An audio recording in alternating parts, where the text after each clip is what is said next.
All right. Good morning, everybody. Okay. I think Peiches, right? Is that where we're? Peiches and Peites. Does that make sense? All right. Pach. All right. So the Mishnah right smack in the middle. Hamad, we'll see how far we can get today. Hamadir hanav mechosno. Right? Person is not so fond of his son-in-law, and he makes a neder of not to give for his son-in-law not to get any hana. But his daughter's married to him, and he wants to give to his daughter, so he wants to give her money. So Aimer la hare hamos ha'elo nesunin lach matana. Now he says this money is going to be given to you, my daughter, on two conditions, in order so I don't violate my neder of have my son-in-law getting any hana. And what are those? First, and it's not only sufficient by itself, but that my son-in-law, right, that your husband has no right permission to it. This money is not going. And use the money, whatever you go ahead and use the money you buy to put in your mouth to eat. Now, normally the halach is, we'll soon see our Mishnah is going to follow the sheet of Rabbi Meir, who holds that whatever a woman acquires, right, her husband acquires that has the rights to the payros. However, everything is in that category except for eating that which she puts in her mouth. Once she puts it in her mouth, it belongs to her. So therefore, he's saying it should not belong to your husband. It should be used basically for something that you should go ahead and eat. And if that's the case, then it does not go ahead and violate the neder from the son-in-law of getting hana from him. And so that was the mission. So there's one case. Zak the Gemara. So 5 lines in the bottom. So Amar Rav Leishana Ladamar Lo Mashat Nasas Nasanas Vapik. So our Rav says it has to be bedafka. So only when he says that your husband has no right, it has no authority over it, and peichas amarav. Sorry, we just did the Mishnah. Authority over it, right? And that which you go ahead, he has no authority over it. And that which you go ahead, you go ahead and you buy and you put in your mouth is for eating. But if he says to her, "Hey, your husband has no rishus to it, and can do with it whatever you want," then the husband goes ahead and acquires that which this gift. That was Rab. And Shmuel says no, argues with the psak of our Mishnah and says no, even in the case right our Mishnah is like a mayor, but he holds like the Chachamim, those who argue with mayor, and says no, even if he says, hey, this is yours in the condition that your husband has no rishus and you can do with it whatever you want, then she still acquires and the husband does not. So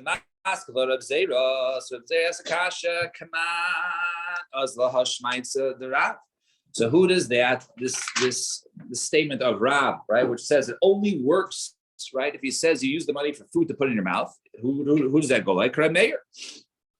The Omar. Yad Isha Kiyad Baila, that the hand of the wife is like an extension of her husband's hand.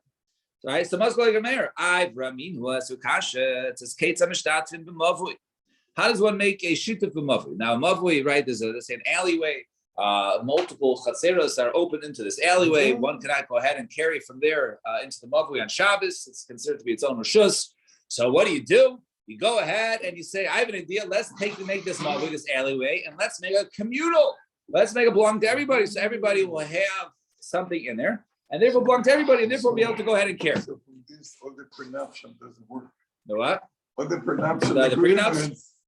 No. When the father said, I don't want our husband, who knows tomorrow they'll get divorced and half of my Yerusha is going to his hand. Well, because Baal is like Isha, I'm finished.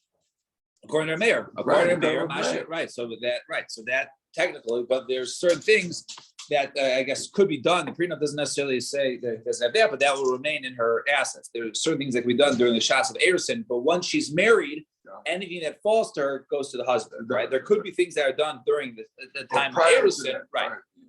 Now, so what's the case of the Mavi?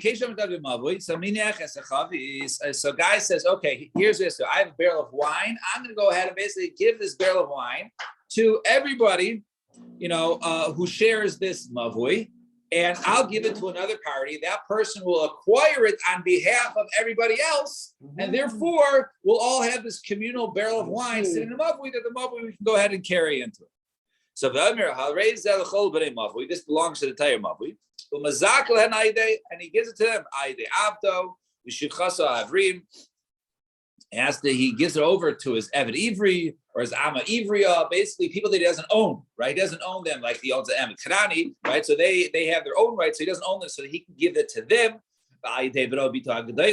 or he can go ahead and give it to his children who are adults above the age in Barabas Mitzvah, or he can give to his wife who is separate from him, who is not considered himself.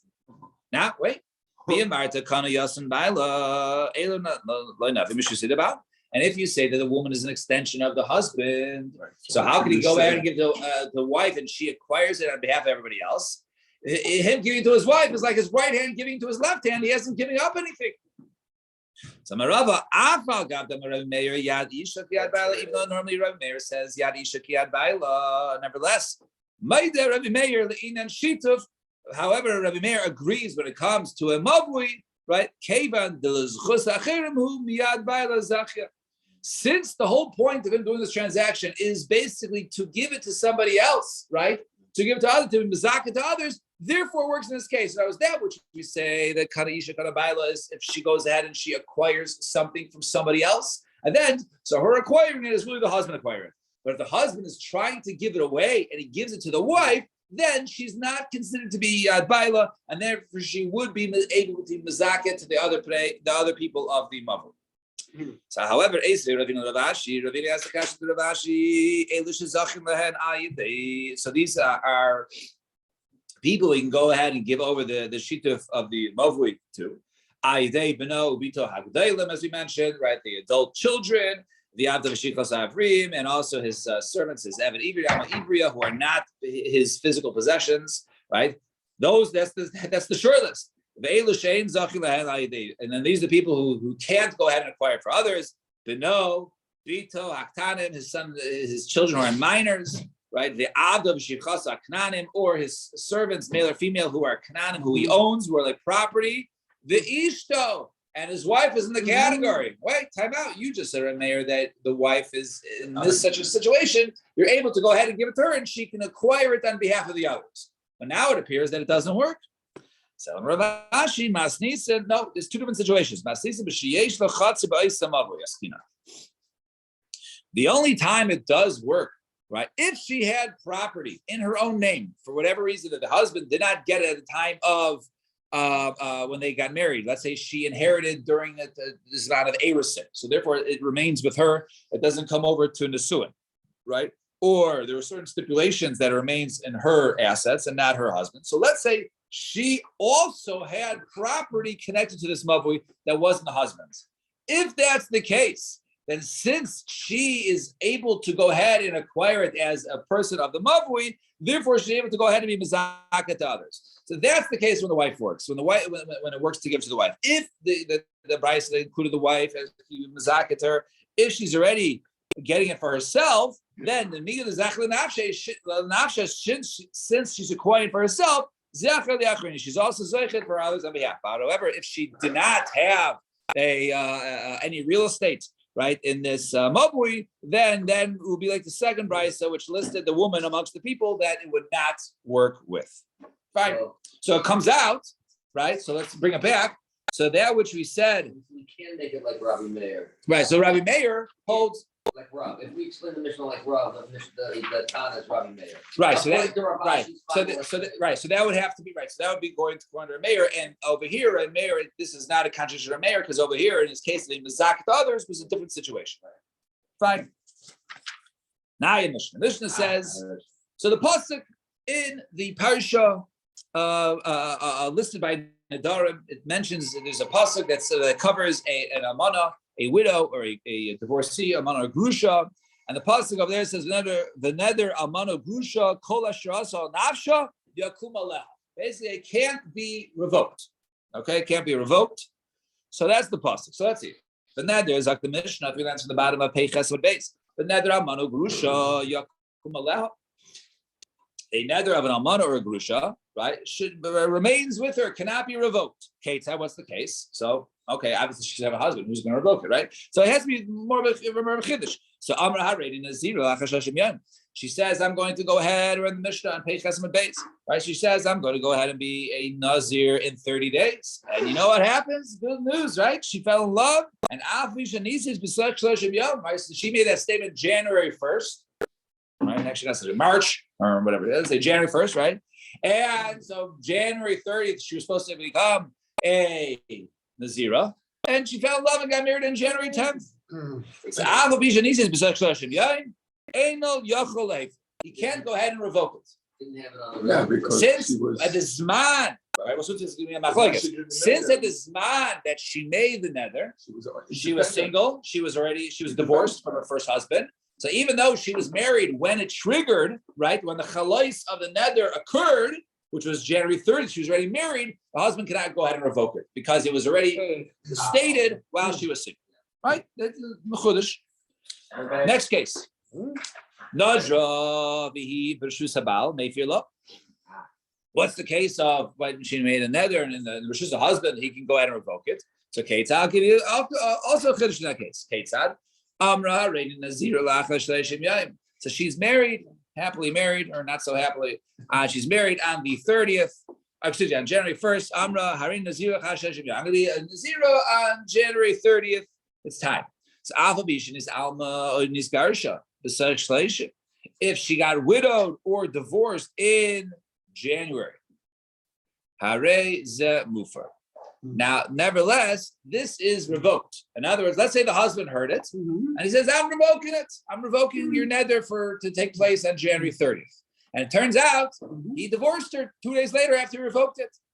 So comes January 30th. So maybe that the fact that he revoked it shouldn't work because now in the time the chalais of the nether occurred, she was not married. She was not his husband. So maybe he doesn't have ownership of this nether never affected him. Nevertheless, harei ze mufer. It's considered to be revoked. The timeline on the Almana. In this case, she was married for the first time to the husband, and January 1st she made this nether. He divorced. Actually, he heard it. He says, "You're not becoming a Nazira. I'm revoking it for January 30th." He died a week later, on January 7th. He died, and then later on, by the time that the nether occurred, right? But he revoked it, right? before. Yeah, he revoked when he heard it. But maybe you might think the revocation doesn't work because the time, maybe like Right, it doesn't Freya, have to be- it goes back. It's nothing, It right? doesn't have to be alive during the time where she. I mean, yes, when he heard the nether. When you heard the but nether, not- Yes, when he heard Right. the nether, but not when the it time still that she. right. It still stands, right? He didn't know when he revoked it. He revoked it January 1st when he heard it. He revoked it then, right? He didn't know, right, that he wasn't going to be her husband at the time. So he thought it was to affect us, and I'm going to stop you from doing it. He was husband at the time. When Right. He did that. So it's Now, okay. Let's see the next case. Nadra bo b'yoyim. She made a nether in the morning at 9 a.m.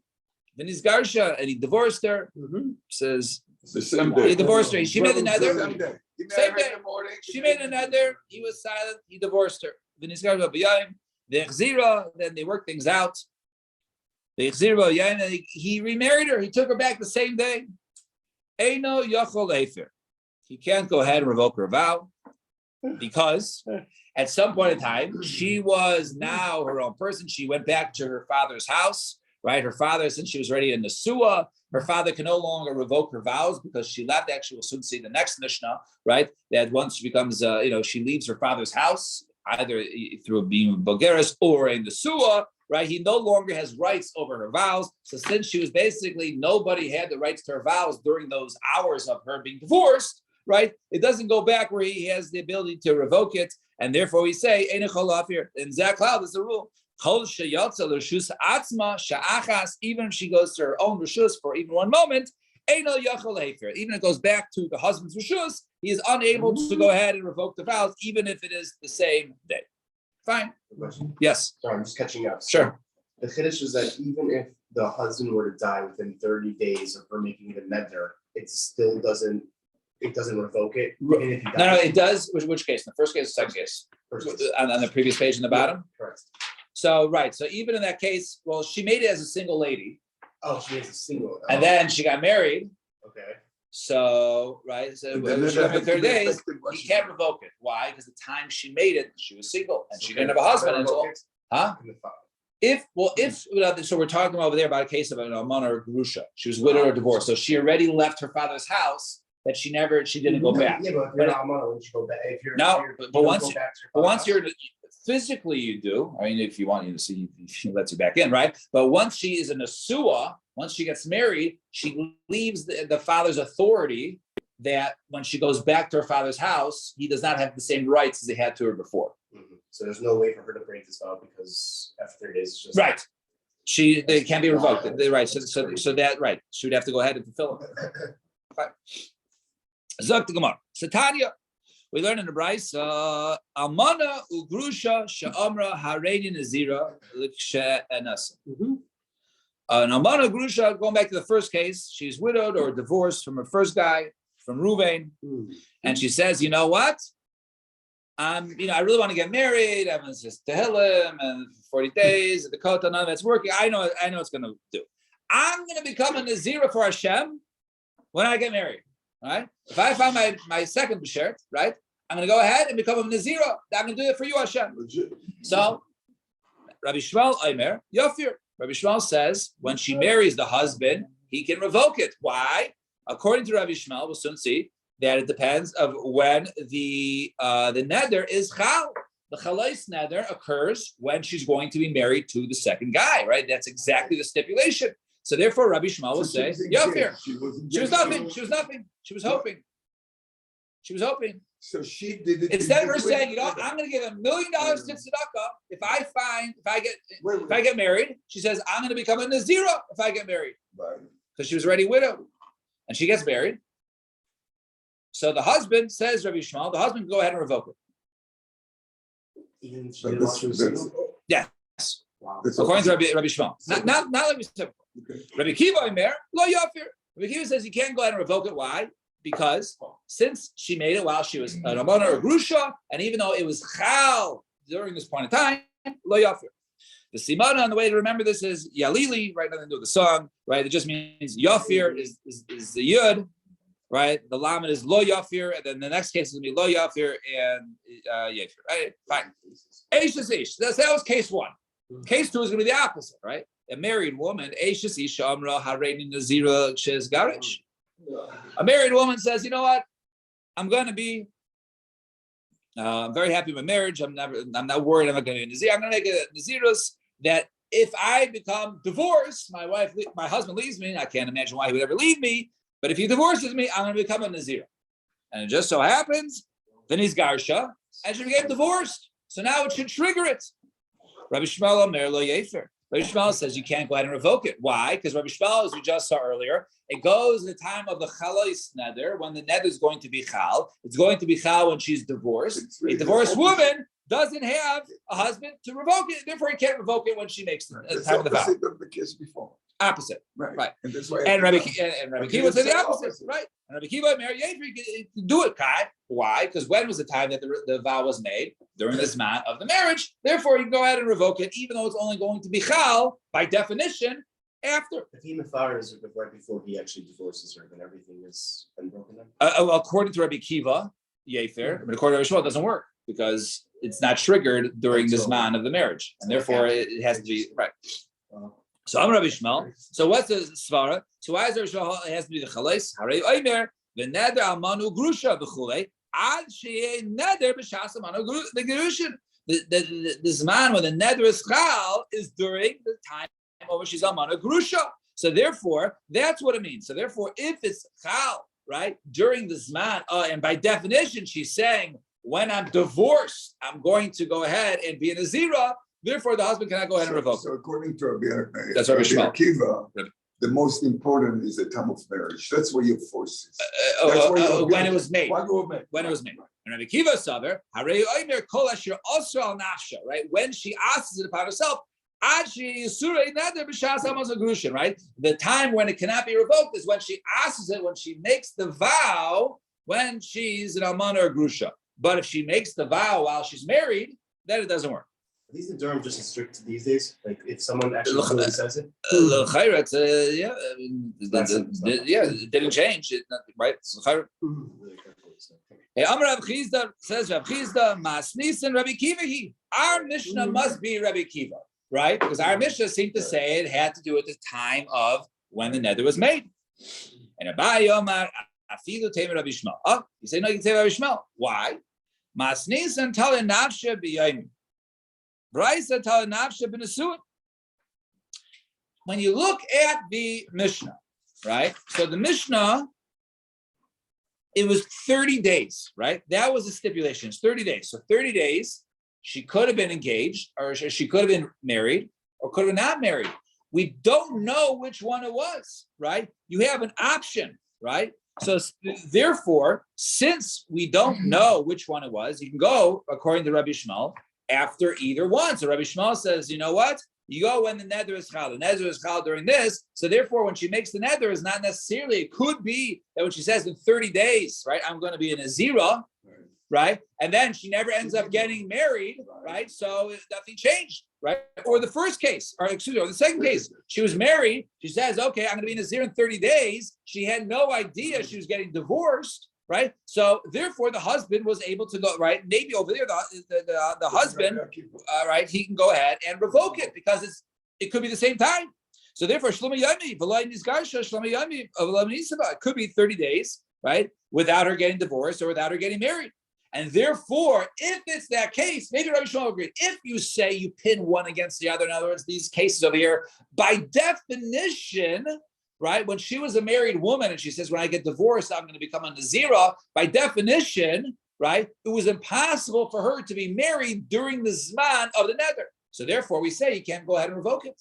But however, if it's possible, if she was a married woman, when she made it, she says in 30 days, so most people don't get divorced. So in 30 days, right, she was still going to be married, and therefore the husband could revoke it. So maybe Rabbi Shmuel would agree with our Mishnah, because our Mishnah, the divorce or the marriage wasn't the trigger that made the neder chal. It was just 30 days. And therefore, since the 30 days is not definitive, so therefore perhaps Rabbi Shmuel would agree.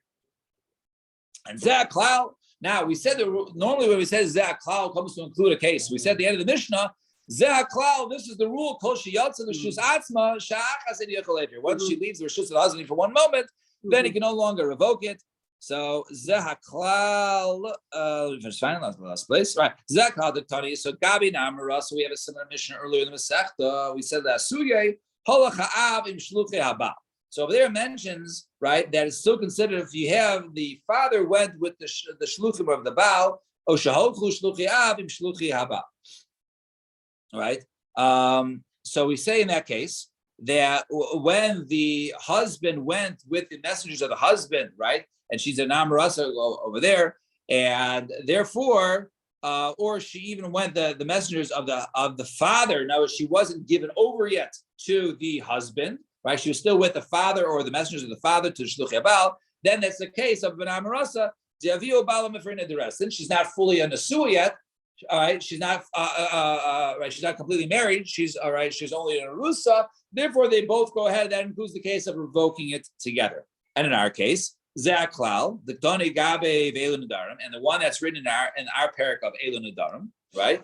La'asuye Mosra Av L'Shluchei Haba, right? To include a case of what is considered to be right. If she has once Kol Sheyatza L'Shus Atzma Sha'achas, right? You can no longer revoke it. Right, when the father he does give over to the shlichim of the Baal to go ahead and bring her to her husband, even if right, once he gives her over, or the messengers of the father give her the shlichim Baal, that's considered to be a case that the husband can no longer revoke any previous vows, right? Because once she's given over, the halach is by Nesua, she can't go ahead or he can't revoke any previous vows, right? Only by an Arusa. And therefore, one second. Code min is, I was confused the two. Should be a Mesuin, right? Elech, right? Right.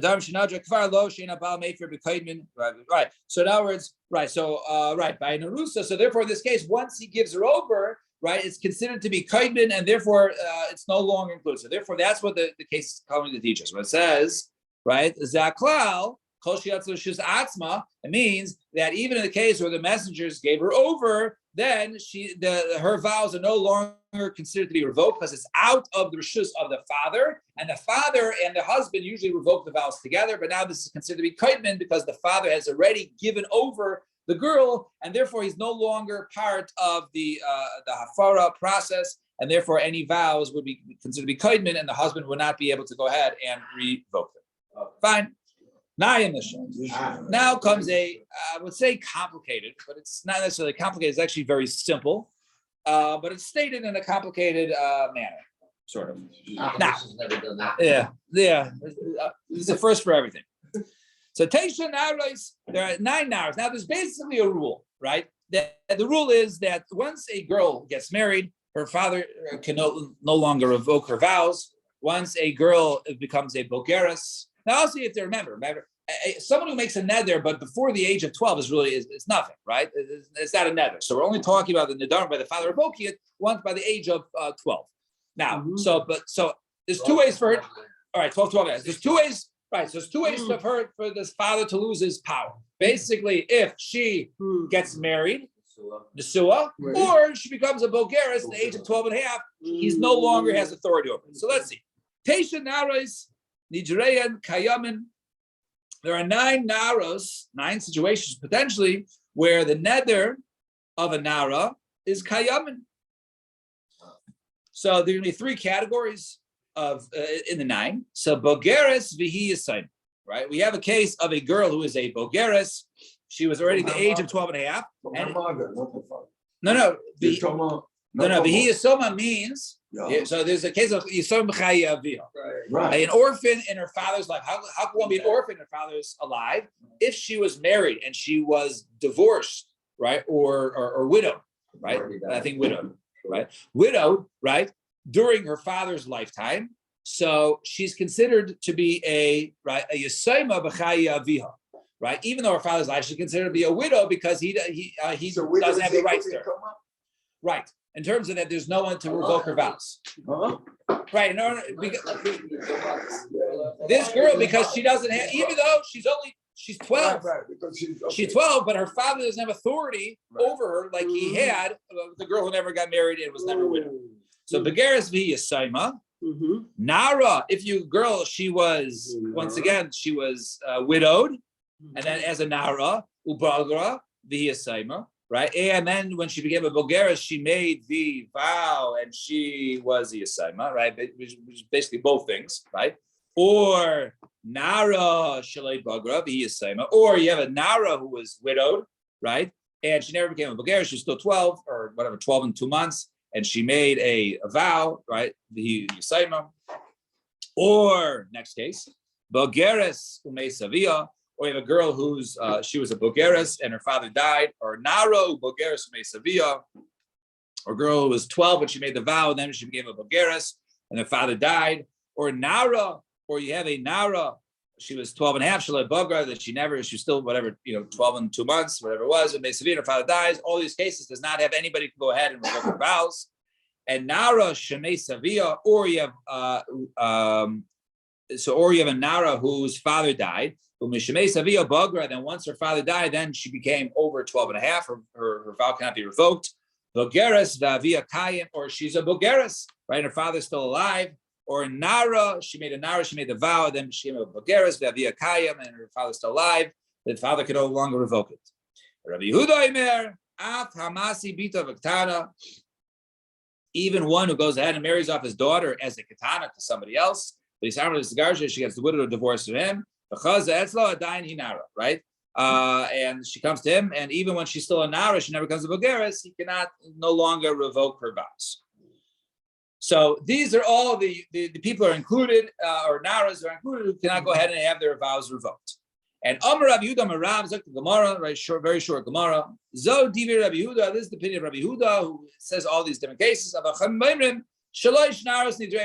This is an easier way to say it without arguing. There's 3 narais with their nadarim are kayam.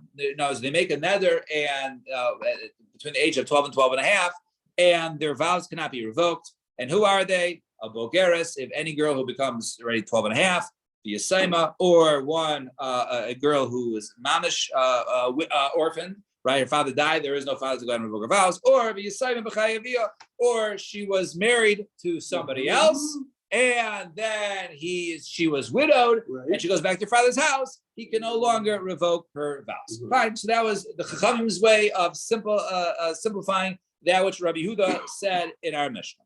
Fine. That was the case. Zak, the next Mishnah, Naya Mishnah, Kainem Sheni Nana La'aba Ulavicha Im Oisani Al Picha.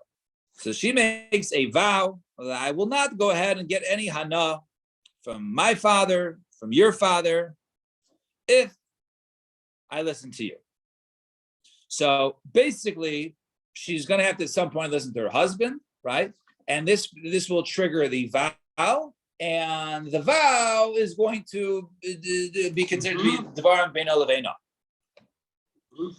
Or she says, or she says, I will not get a hana from you, right? If I go ahead and I listen to my father or your father, Hare ze yafir. He can go ahead and revoke it. He can revoke these vows. Now, even though the vow did not take effect yet, and it's not Dvarim Beino Leveino, it's going to be inevitable for this vow to be Kayim. And when the vow is going to be Kayim, it's going to be Beino Leveino. So since you have these two factors of that it's inevitable and it's going to affect the marriage, he can go ahead and revoke it before it is Chal or before it even triggers.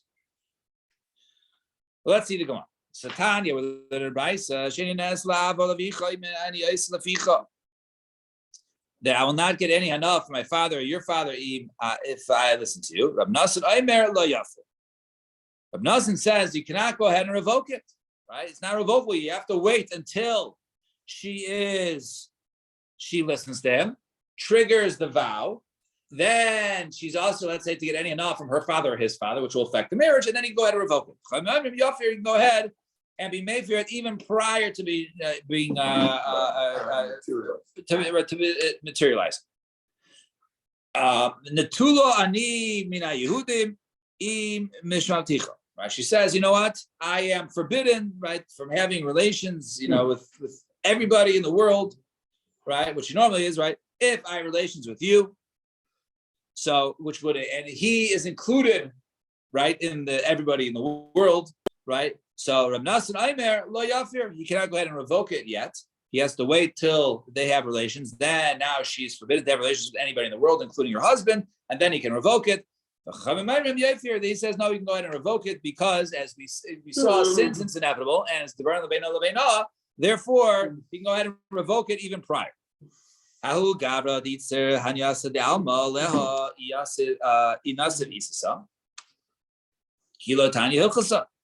there's a person, he said, I will not get any enough from anybody, right? If he goes ahead and marries a woman prior with learning halacha properly, prior with becoming a Talmid Chacham. So right, the Gaba, so he went to go ahead and learn, right? He took his briefcase, went to the Beis Medrash, and the guy wasn't Matzliach in the Beis Medrash, right? He wasn't Matzliach, and therefore basically he was prohibiting himself from marrying anybody because he was not a Talmid Chacham yet, and didn't really appear he was going to be a Talmid Chacham. Also, Rav Acha bar Rav Huna came along. Rav Acha bar Rav Huna, V'shavshe, and he sort of mixed them up and confused them and says, "No, you should get married, Talmid Chacham." And then he married a woman. So he married a woman.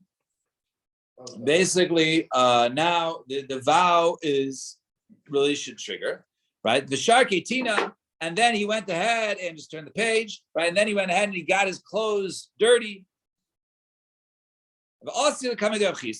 And then he brought him for Rav Chisda in order to go ahead and revoke his vow. In other words, what did he do? Rav Acha, Rav Acha bar Rav Huna basically felt that this neder was a neder that couldn't be revoked while it was out there, right? In other words, you had to wait for the neder to be chal, and then it can't be revoked because he doesn't have a husband, and then you go ahead and be matir, right? So in other words, in the case of a mission we're discussing, can it be matir before it ever triggered and was chal? Over here, it appears that Rav Acha held that you cannot go ahead and revoke it prior, similar to right, but right now you had to have it already chal and then go ahead and be shaylet, right? Similar to Rav Nassan, right? Similar to Rav Nassan. Now, Amar Rava, so says Rava, Ma Chacham Lamed Ki Milsa. He is such a Talmid Chacham. He's a great wise man, right? To do such things. So who is great? Ma Chacham Lamed Ki Milsa. Ilav Ravacha Bar Rav Huna. The Gavarabu, right? Who is otherwise if it's not for the great Ravacha Bar Rav Huna? The Gavarabic Saver. Just like they go ahead and they argue by Hafara. Hachinami, right? Pligi b'Shela. So too they argue with Shela, and therefore, like Rav Dassan, they would not be able to go ahead and revoke it until it's chal. So therefore, he made sure he was married first, and then he needed people by having a shirt dirty in order to go ahead and be matir it for people to go ahead and do it. And Rav Papi says no. Machlekes b'Hafara. The machlekes only is by revoking. The Rav Nassan Savein Abal Mefer Ela Im Kein Chal Neder. Chsev v'Chafra Halvana. So he plays off the words of a pasuk in Yeshaya, right? It's not talking about a Darim, right? The Chafra, right, is basically similar to the Hefira. The Halvana is similar to be Baina. So now you can only be Mayfair when it's Baina. You can only be Mayfair, you can only revoke it once it's built. Once the nether is Chal, then you can revoke it. You can't revoke it before. So therefore, that's what Nassim plays off that. But Rabban and Sabri, Baal Mayfair, Afo Bishlei Chal Nether, Rabban say, no, you can go ahead and be revoke it, even though the nether is not Chal. The pasuk says Mayfair, Achshavos Arumim, right? So you can go ahead and revoke even that which is Arum, and I was basically, that which is even something just thoughts, right? Thought even before it's Chal, you can revoke it. And therefore, aval b'sheila, when it comes to sheila, divrei hakol ein chacham matir klum elim kein chal neder. The chsiv lo yachal devar, right? So it says over there, but when it comes to sheila, then it says lo yachal devaro. In other words, it has to be chal, right? It has to be chal. So therefore, since it has to be chal, therefore he waited to be chal. And I guess we'll bring the proofs tomorrow. Mitzvah Shem will continue here tomorrow. Everybody have a wonderful day, and two more blots, and then we said.